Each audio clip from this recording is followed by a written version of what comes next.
Okay, picture this impossible crime scene. A user gets fully hacked without a stolen password, with ever landing on a fake phishing site, and by interacting only with genuine Microsoft pages. They didn't even get one of those annoying, suspicious MFA push notifications. We always expect a breach to start with a stolen credential, right? But the terrifying reality here is that the user went to a real, legitimate Microsoft page, typed in a real code, clicked continue, and boom. Just like that, they handed the literal keys to the kingdom directly to an attacker. Welcome to this explainer.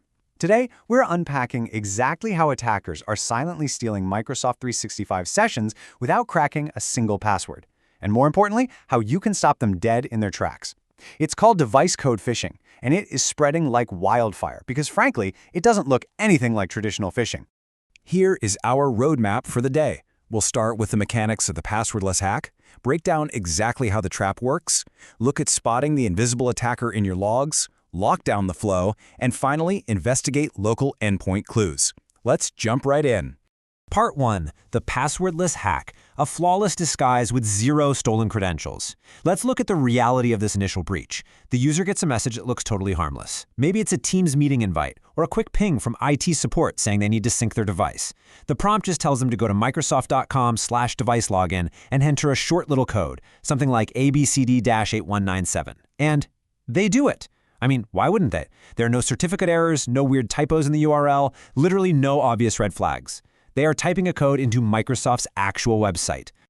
Fast forward a few hours, and the nightmare actually begins. Suddenly, your tenant is lighting up with malicious activity. You're seeing new inbox rules auto-forwarding or deleting mail, usually given some sneaky name to blend in.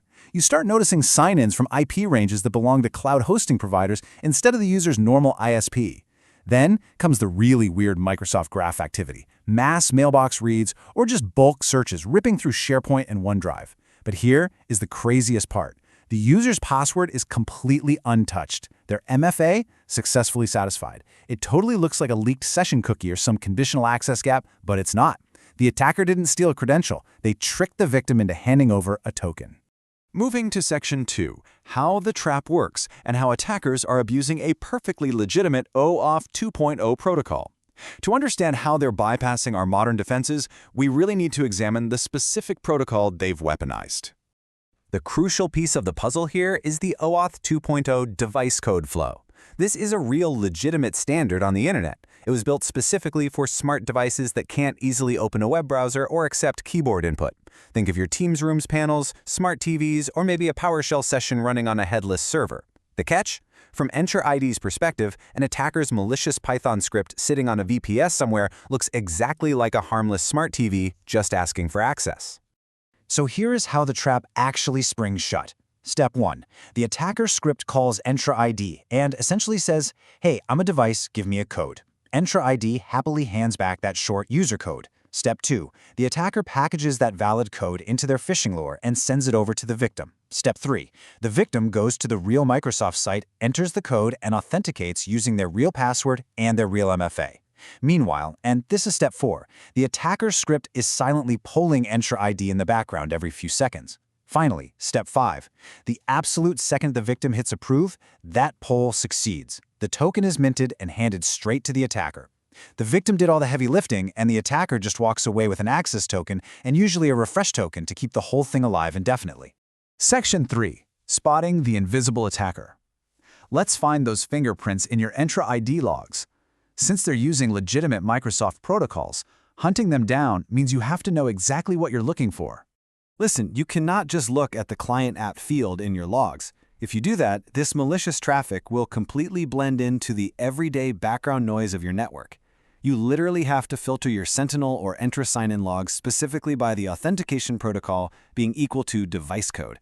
That specific filter is the golden thread that unravels the whole attack. Once you apply that filter, think about your normal baseline. You'll expect to see high-volume traffic from Azure CLI and Teams devices in your normal operating regions. That's totally fine. But what you're really hunting for are those single, isolated hits from weird IP ranges or unfamiliar countries using the Microsoft Authentication Broker app. That broker app is noisy, sure, but it is heavily abused by attackers in these specific campaigns. Those low-count, weird location hits, those are absolutely your smoking guns. Oh, and keep your eyes peeled for this massive clue in the logs. Look out for event code AADSTS5199. That's a CMI interrupt. Now, on its own, it's just a standard user confirmation and interrupt. But if you see this interrupt followed immediately by a success entry for that exact same session tied to the device code protocol, treat that as a blazing red siren. That is the exact footprint left behind, the moment a victim clicks Approve. Part 4. Locking down the flow. Spotting the attackers is great, but let's talk about stopping the attack at the source and permanently closing this door. I want to pause on this thought because it is a fundamental shift for a lot of security teams. You absolutely cannot fix this by just training your users harder. Think about it. The lore is completely legitimate looking by design. It's a real Microsoft URL. You can't train someone to spot a fake when they're looking at the real thing.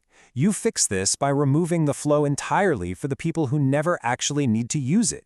And here is exactly how you do that. Whether you're a PowerShell wizard or you just click through the Entra portal, you need a new conditional access policy. Scope it to all users, but, and this is vital, exclude the accounts that actually rely on it, like your kiosk devices, Teams room service accounts, and your break glass admins. Under authentication flows, select Device Code Flow, and then just set it to Block Access.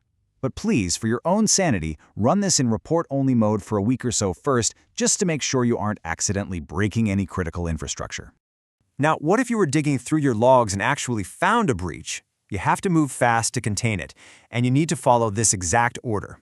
First, revoke the user sessions in the Entra Admin Center. This instantly kills any access or refresh tokens the attacker is holding. Next, reset the user's password and force them to re-register their MFA. Third, dive into their mailbox and rip out any malicious inbox rules the attacker set up. Finally, check for any unrecognized OAuth app consents that might have been quietly slipped in as a backdoor and revoke those immediately. Section 5. Investigating local endpoint clues. Let's look at gathering corroborating evidence directly from the victim's PC. If a user tells you they click something weird, you can run a local triage script to pull some really helpful artifacts. You can check the AAD operational event log for token broker activity. You can inspect the Web Account Manager or WAM token broker cache timestamps. Don't even worry about decrypting them, just look at when the cache was written. Check those registry health keys. And honestly, the simplest check is just pulling the local browser history for visits to Microsoft.com/device-login. That will give you the exact minute they visited the page. But, and this is a huge caveat to keep in mind, these local artifacts do not prove a compromise all on their own. Remember, the attacker script and the actual access token live entirely on their infrastructure, not the victim's laptop. All these local clues prove is that the user completed the approval step. You must always correlate these timestamps against your server-side Entra logs to see the full picture. The good news is, once your shiny new conditional access policy is moved from report-only to fully active, you can actually watch it work.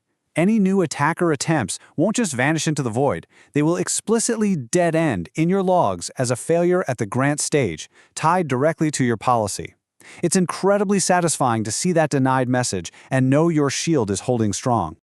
I want to leave you with a pretty urgent question to check on today. Since May 2025, Microsoft has been quietly rolling out a default policy to a lot of tenants called Microsoft Managed Block Device Code Flow. So the big question is, has Microsoft already blocked this for you, or did your specific tenant slip through the cracks? Go check your tenant right now. Find out if that default block is active, or if your front door is currently sitting wide open for attackers to just waltz right in.